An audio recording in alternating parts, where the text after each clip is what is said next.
Hola, muy buenos días, tardes o noches, los saluda su amigo de Pasa tu Examen. En este video vamos a hablar acerca de biología, específicamente de célula, estudio de la célula a través del tiempo. Como ya sabemos, antes de comenzar a hablar de la célula como tal, tenemos que saber qué es una célula. Bueno, la célula es la unidad básica, estructural y funcional de los seres vivos.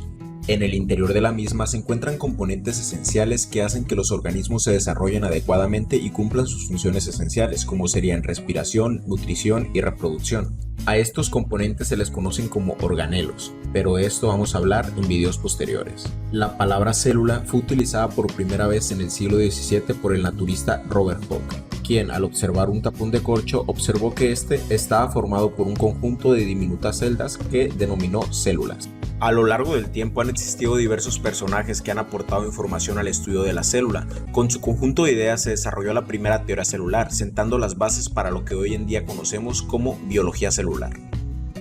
El estudio de la célula comenzó de manera formal en 1665 con Robert Hooke, quien describió con detalle que el tejido de corcho, que está formado por un tejido de corteza de árbol, estaba constituido por una serie de pequeñas celdas. Estas eran muy parecidas a las de un panal de abejas, a las cuales denominó células, por el latín célula. Por lo tanto, Robert Hooke introdujo de manera formal el término célula para referirse a estas pequeñas cavidades que observó en este tapón de corcho. En 1673, Anton van Leeuwenhoek perfeccionó el método de pulido de vidrio. Con esto desarrolló un microscopio simple. Este microscopio era capaz de aumentar las cosas hasta 300 veces, y con este mismo observó por primera vez organismos unicelulares. A estos organismos los denominó animálculos, hoy en día conocidos como protozoarios y bacterias. Por hacer referencia por primera vez a organismos microscópicos, a este hombre se le conoce como el padre de la microbiología.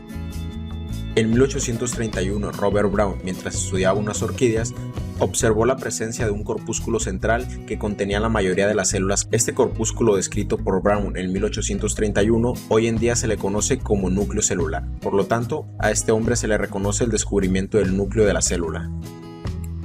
En 1838, Matthias Jacobs Leiden concluye que todas las plantas están formadas por células, esto como resultado de sus observaciones en diferentes tejidos vegetales. En 1839, Theodor Schwann, al igual que Matthias, afirma que los animales están constituidos por células. Asimismo, argumenta que los procesos vitales de los seres vivos ocurren dentro de cada una de las células, por lo tanto que cada célula es capaz de mantener una existencia independiente. En 1858, Rudolf Virchow observa que las células al dividirse generan más células, creando la afirmación de que las células provienen solo de otras células preexistentes. En 1879, Walter Fleming, al teñir células, descubrió los cromosomas, y este mismo describió el proceso de la mitosis. Como se mencionó al principio, los personajes con aportaciones para el mundo de la biología celular son muy extensos, pero los que vimos anteriormente fueron los pioneros en el desarrollo de esta rama de la biología. Gracias a todas las ideas anteriormente descritas, se pudo desarrollar lo que hoy conocemos como la teoría celular. La teoría celular es uno de los más importantes postulados del campo de la biología moderna.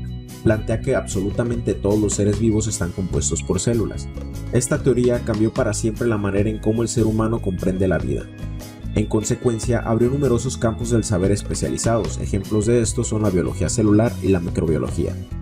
Algo que debemos saber es que la teoría celular se encuentra en constante cambio, y desde que se desarrollaron sus primeros postulados, esta ha ido cambiando a lo largo del tiempo. Sin embargo, la teoría celular puede reducirse a tres postulados fundamentales, que son: 1. Todos los seres vivos están compuestos por células. Por lo tanto, estas son la unidad mínima funcional de la vida. ¿Qué quiere decir esto? Que una célula basta para constituir un organismo unicelular, pero que muchas pueden organizarse y formar organismos multicelulares. Al estas organizarse, pueden diversificar sus funciones y alcanzan un margen de independencia mucho más elevado que el que hubiesen alcanzado por sí solas. 2. Las funciones vitales de un organismo ocurren dentro de las células. Estas las podemos dividir en tres funciones principales: la nutrición, la reproducción y la relación. La nutrición es la función vital que nos permite mantenernos vivos, pues recoge la materia y la energía imprescindibles para vivir.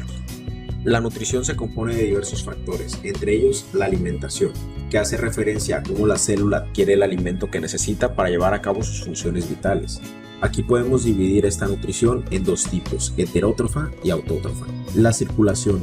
Este proceso de la nutrición hace referencia a cómo los nutrientes llegan al lugar a donde tienen que ir. La excreción. Las células son capaces de expulsar materiales nocivos. La respiración, que se incluye dentro de la nutrición porque es el proceso metabólico que nos permite tener, elaborar y mantener toda la energía que hemos adquirido mediante la alimentación. En la célula, la respiración se lleva a cabo por un organelo especializado llamado mitocondria. Este se abordará más a fondo cuando hablemos de organelos. La reproducción. Al igual que nosotros, las células son capaces de reproducirse. Estas se reproducen de manera sexual, es decir, solo interviene un único individuo. Se distinguen varios tipos de ramas en este tipo de reproducción, entre las cuales destacan la bipartición, donde una célula da origen a dos células hijas. La esporulación, donde el núcleo de una célula sufre sucesivas divisiones. Los núcleos originados se van a rodear de citoplasma y estas se liberan de la célula progenitora en forma de esporas, dando lugar a muchas células hijas. La gemación, en la cual un progenitor crea un nuevo individuo mediante las yemas que se encuentran en la membrana plasmática. Y por último tenemos la relación. La relación es la función vital que nos permite reaccionar y generar una respuesta a un estímulo o ante un determinado cambio. Por último tenemos el tercer postulado de la teoría celular, que nos indica que todas las células que existen proceden de otras células anteriores.